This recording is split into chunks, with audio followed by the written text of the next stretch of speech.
The Lions put up 52 on the Bears against their former offensive coordinator, Ben Johnson. Jared Goff, amon-ra, went off. You see the numbers there, and I've got to be honest with you. The numbers don't even do it justice. 23 of 28 for 334 and 5 touchdowns for Jared Goff. Caroline Fenton, Jason Fitz, Yahoo Sports Daily. I guess we could press pause on the conversation about the Lions being left for dead and panicking with new offensive coordinators. It's just this was a statement, I think, about how good the Lions are and a statement about how far the Bears have to go. And that's I came into this year just saying, hey, let's press pause a little bit on some of this Bears hype. Let's see it.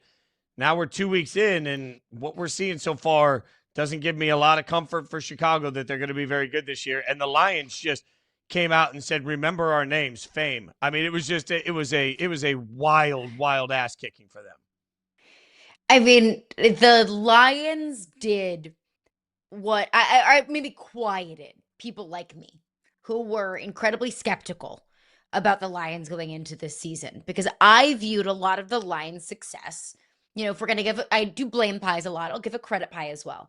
I felt like 50%, if not more, of the Lions' success over the last couple of years were attributed to Ben Johnson and Aaron Glenn. And maybe that's not fair. And I know the players don't like to hear that because the players are the ones saying, hey, we're the ones going out and executing. Yes, 1000%. But I thought a majority of that brain trust in Detroit was Aaron Glenn and Ben Johnson. And so when the Lions got waxed by the Packers in week 1, I thought, oh, there it is. That's my confirmation bias. That's all I need to see to say, yes, that maybe was in fact the case, that maybe a majority of the motor that kept that Lions team running is gone now, and they have to adjust, and they need kind of an adjustment period. And maybe these new coordinators just don't have the special spark that Ben Johnson and Aaron Glenn have. And I know that it's the Bears. I know that the Bears aren't necessarily world beaters. But this week proved to me it was like a Lions hold my beer game. Like, oh, you thought that we were just Aaron Glenn and Ben Johnson? Oh, you thought that getting destroyed by the Packers in week 1 was really who we are?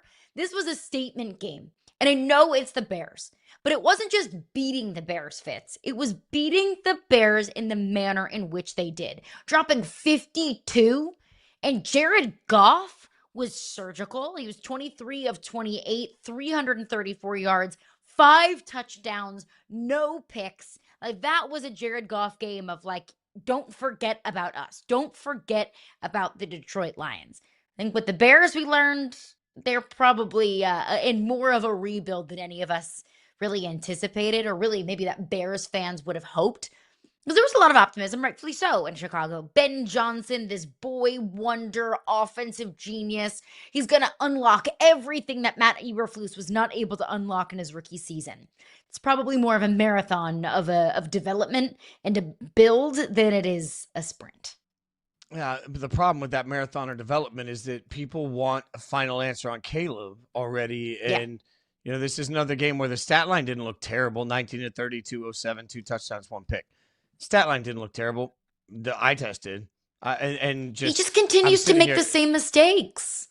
and I don't know how to fix that. And I don't know, like, there's this line for me, Caroline, where you and I have talked a lot about quarterback development. And I know Tom Brady talked pretty vocally about some of the problems with the way we cover quarterbacks and why that hinders their development. I don't know where the line is between patience and just seeing what you see. And I want to be patient with Caleb Williams, but to your point, if he's making the same mistakes he made last year, compounded with the fact that those were the same caveats, if you had anybody that had a yeah but on Caleb Williams in his college career, some of the things we're talking about are the same things that he did in college. At some point, that is part of his identity. And now it's up to Ben Johnson to work through that identity and change the player. And that's asking for a lot in these tendencies. So I think the fact that Caleb just made some of the same mistakes and just never looked like he had great control, while at the same time you're watching the person that no longer works with Ben Johnson go out there and just look like peak Ben Johnson led Lions offense. This was a jarring one for Bears fans. I usually preach patience for the first month of the NFL season. If I'm a Bears fan, I don't know how to stay patient through that result because that would hurt on so many levels. Yeah, I mean, Dan Campbell just said, look, you yo daddy's son, Ben Johnson. Don't forget who got you here. And I think the Lions have reinserted themselves as legitimate contenders, at least in my mind. Again, I want to see it again. It's the Bears. It's a team that's not a playoff team. They're no world beaters. Beating up on bad teams only proves so much. But I think it was a breath of fresh air, at least, that okay, this Lions team is not just a shell of itself. So I know that about the Lions, at least right now through 2 weeks. I'm more encouraged about this team. My question for you though is, how long are we going to give Caleb Williams? What is a fair window for us to make up our minds on who he is? I've heard a lot of, well, if he doesn't make strides forward this season, then they have to start readjusting. They have to start thinking about what their exit plan is and who their next quarterback is going to be. What's the quarterback plan? I don't think that's fair.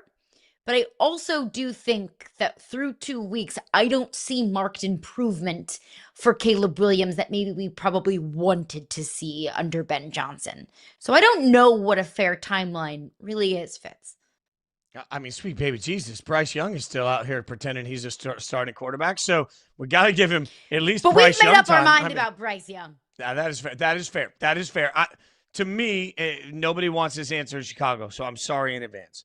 The appropriate timeline for Caleb is to give him the entirety of this season. And if at the end of this season things don't look the way you want them to look, then you do what every team does in that situation. Next year, year 3, you bring in a vet that you think can push him a little bit. That's kind of a mid-level guy, and you hope that that vet can give you a little bit of a backup and help push towards something. So I still think Caleb has 2 years left as the presumptive starter for the Bears, even if this thing goes wildly off the rails. I cannot imagine a world where Chicago just pulls the plug, no matter how bad it looks this season. I can't imagine a world where they pull the plug without giving him one more season.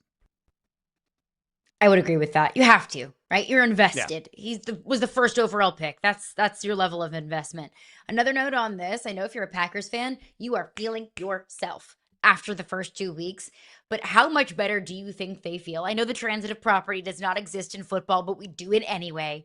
How great do you feel about the Packers defense after the team you held to 8 points in week 1 just dropped a 50 burger in week 2? Yeah, everybody can make this complicated. It isn't. The Packers are the cream of the crop in the entire NFL right now. There's no doubt about that. All right,